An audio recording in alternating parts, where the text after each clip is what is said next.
year 1267. War hung in the air, its scent palpable. The mighty empire of Nilfgaard stood poised, greedily eyeing the northern realms just across the Yaruga. In light of the threat, the realm's sovereigns met in summit. They made declarations, pledged fraternal assistance, forged alliances, and then, in good spirits, dispersed. Among them, Meve, Queen of the Twin Realms Lyria and Rivia. Know the name? Heard her beauty extolled? Justly so. Remarkable she was. Not for her graceful exterior, but for her persistence and courage. Where was I? As the Queen and her retinue neared her capital, Count Caldwell appeared. In Meve's absence, the Count was to have helped her son, the youthful Prince Willem, run the Twin Kingdoms. Caldwell had clearly ridden hard. Drops of perspiration dangled from his whiskers, his neck red and chafed from a ruff, starched stiff.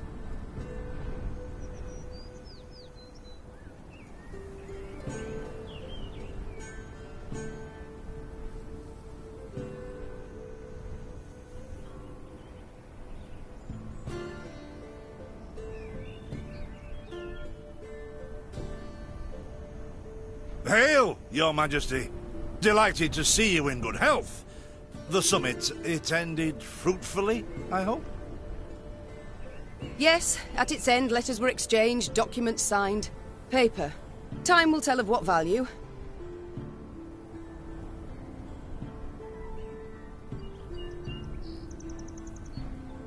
That will suffice as cordialities go, Caldwell. Tell me what's happened, for I sincerely doubt sheer longing prompted you to ride out. Indeed, Your Grace. Another circumstance inspired me to do so. The strays of Spala, the bandits, I was to tend to during Your Grace's absence. The situation's gotten out of hand, I fear.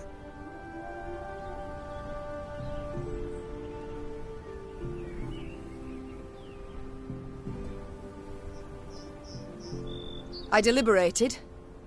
Wasn't at all certain in giving you the task. I knew you to be an equally good strategist as I am a shepherdess. So my intuition said no. Yet Reynard interceded on your behalf.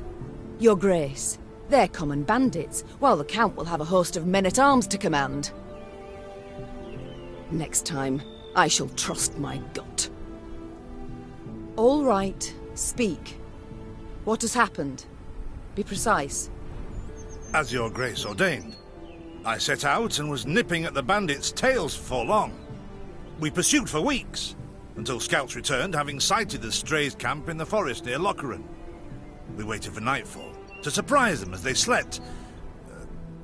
Alas, it proved a ruse. We found the tents empty, straw-stuffed dummies round the fire. Soon, we learned that as we waited for the sunset, the strays had snuck away, rounded our positions and ridden to Hawksburn.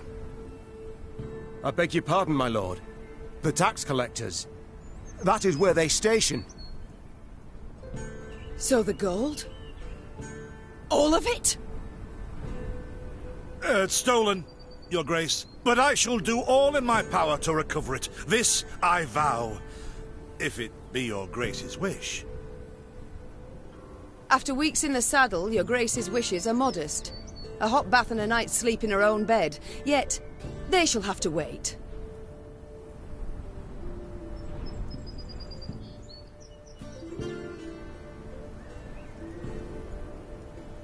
I must look personally to this matter. Your force, Caldwell, I will now command. You...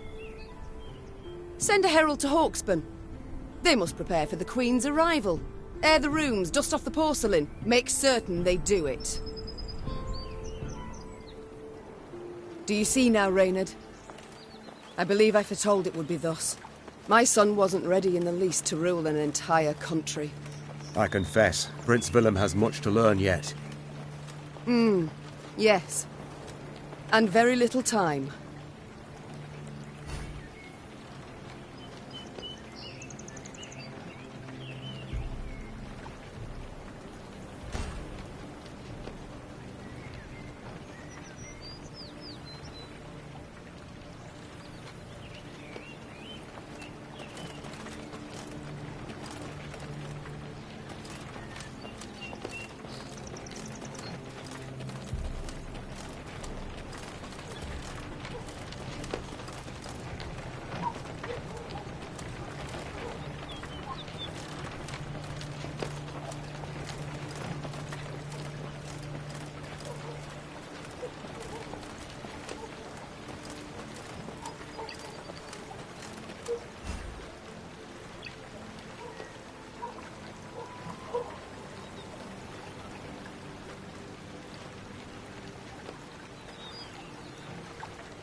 thought it were bandits riding in.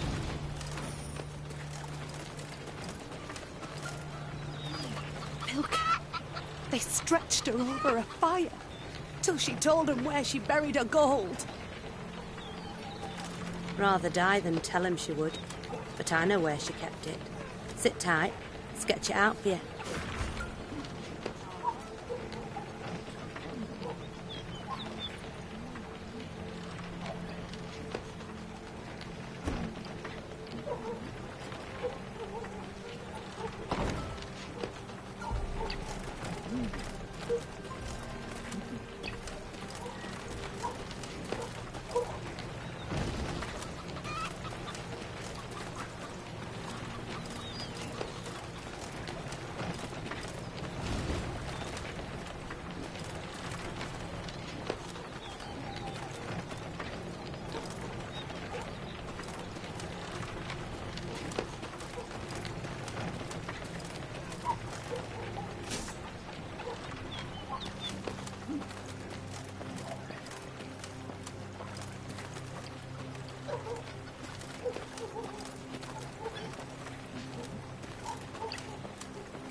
Count Caldwell rode at the column's head, scanning its flanks with a wary eye that, despite his advanced age, proved very sharp indeed. Your Majesty! Bandits! There! At the tree line! The Count's footmen, unaccustomed to escorting their queen, sought to shield her with their bodies and assumed a tight formation to do so. They were promptly knocked aside as Meade charged headlong at the bandits, brandishing her blade and bellowing a ferocious cry. Attack! Charge!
Have it the white of an eye from half a league away.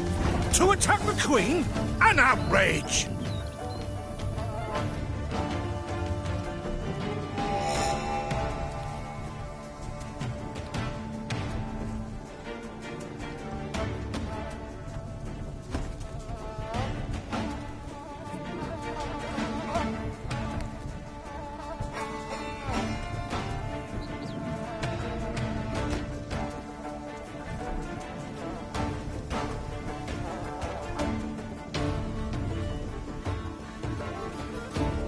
Your Grace, the men await. You must lead to begin the attack.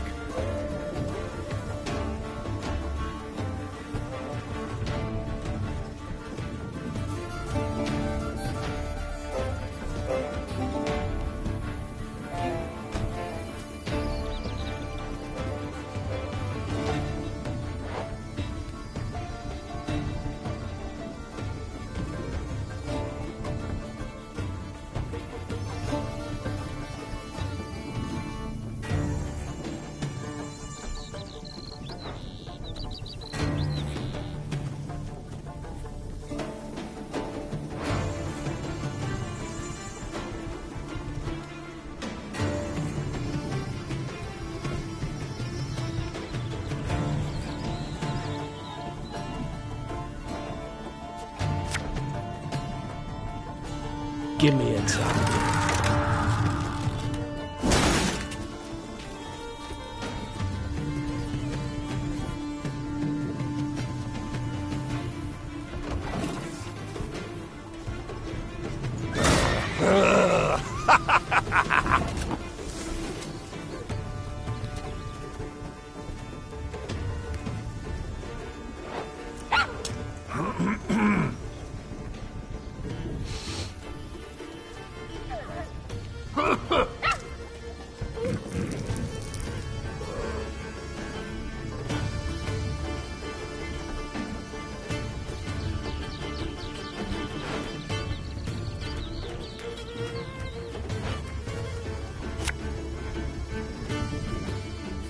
There's a tighter salt of the earth, they are, Your Grace.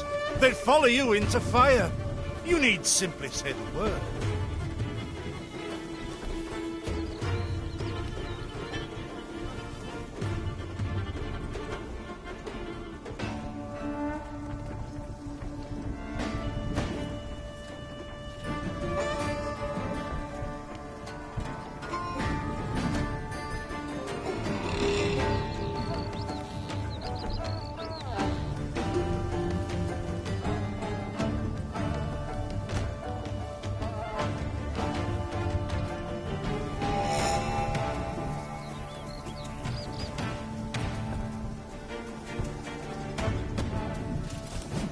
I shall teach you to respect the crown, you dogs!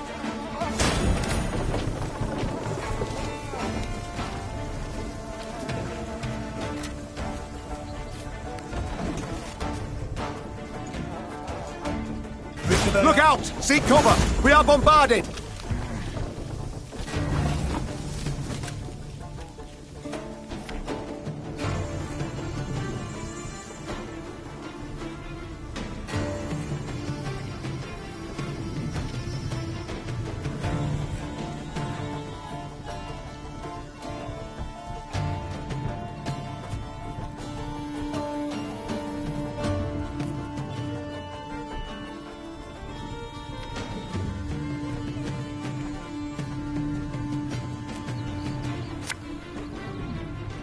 If you... The strays took tail and run! Yes! Our victory is assured! Sound the horns! May they sing praises of this triumph for ages!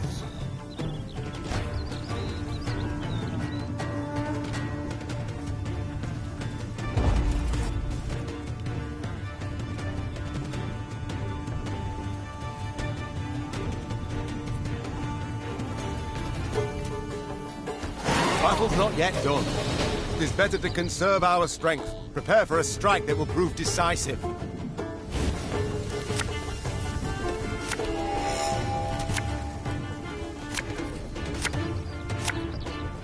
Battle formation! Protect the Queen!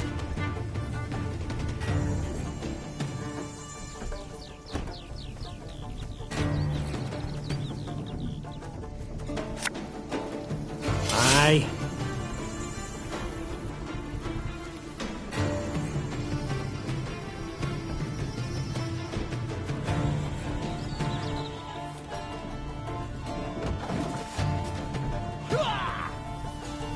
Thing about slings, they hide well.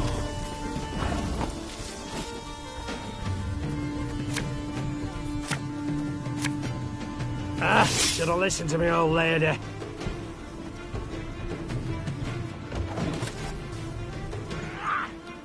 Yeah, yeah!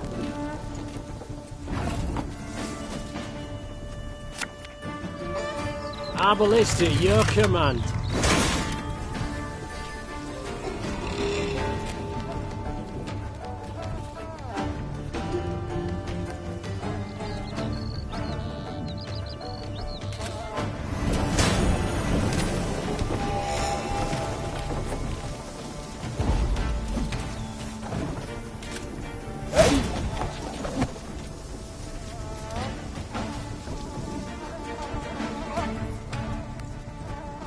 I congratulate you on your latest victory, Your Grace. The bandits stood not a chance.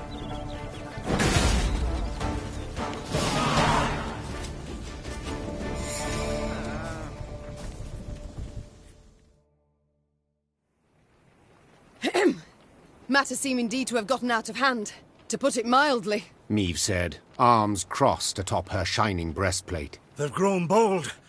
Doubtless after the raid on the manor, the tax collectors. I've not heard of an ambush on the high road afore. Caldwell explained, avoiding his liege's wrathful gaze. Enough, Caldwell. We must put things right.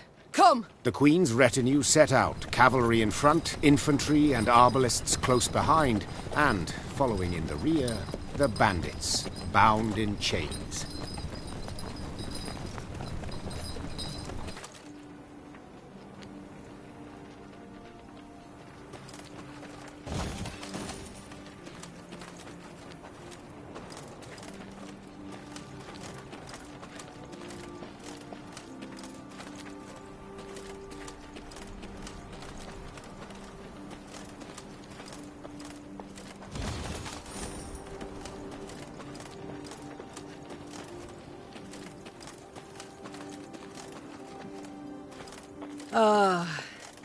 I do adore this prospect.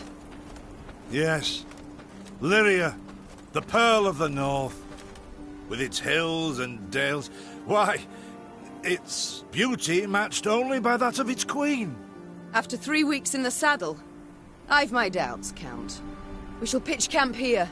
Our soldiers need respite. A spell of it they deserve.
A bit of respite, Reynard? Yes. But if you've any new orders, Your Grace, I can be ready at any... At ease, Reynard. At ease.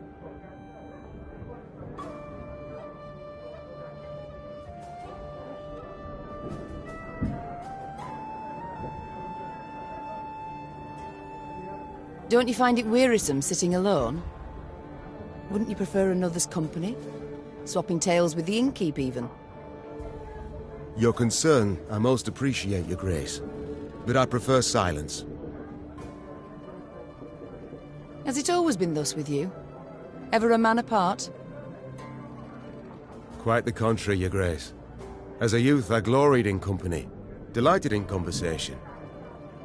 So what was it that changed you?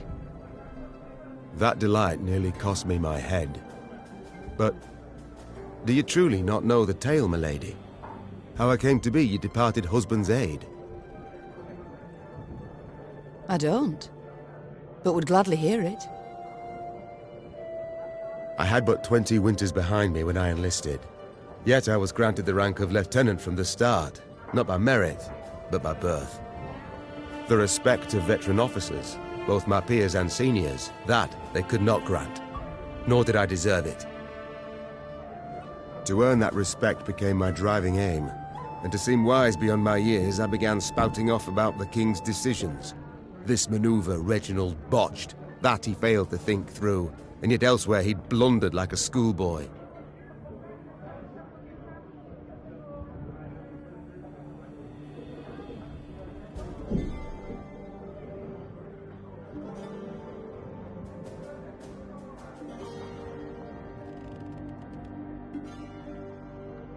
Talk of that nature could only ever result in misfortune. It was not long before I was clanking about in shackles. Another officer had reported me. I was charged with lèse-majesté. The court-martial took but a quarter of an hour to deliver verdict and sentence. I was guilty of treason, and the noose awaited me. But Reginald first stayed the execution, then ordered that I repeat every word I'd uttered about his person or deeds. Soaked with sweat, my voice cracking, I did as he ordained.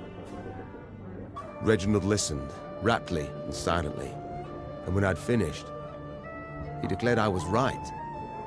He then appointed me his personal aide. A clever lad like you, I can always use at my side. Indeed. Though hardly sharp himself, wisdom in others Reginald both recognized and heeded. It was then I swore two things. Firstly, never again to wag my tongue like a fool. Secondly, never to betray his trust. And you never did. Know what he told me moments before he passed? Trust none of them, Meave, save Reynard. The old sod was right about that, at least.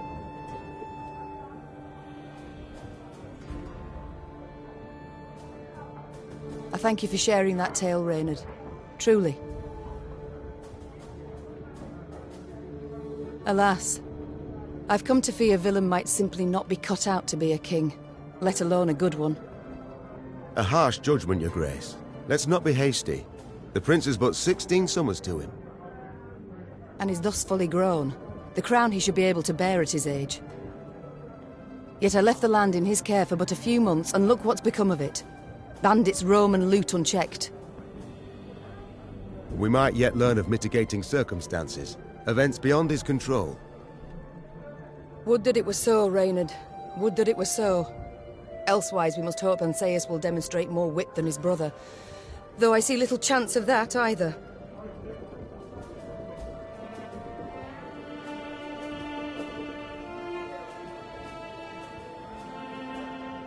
It's time I attended to other matters.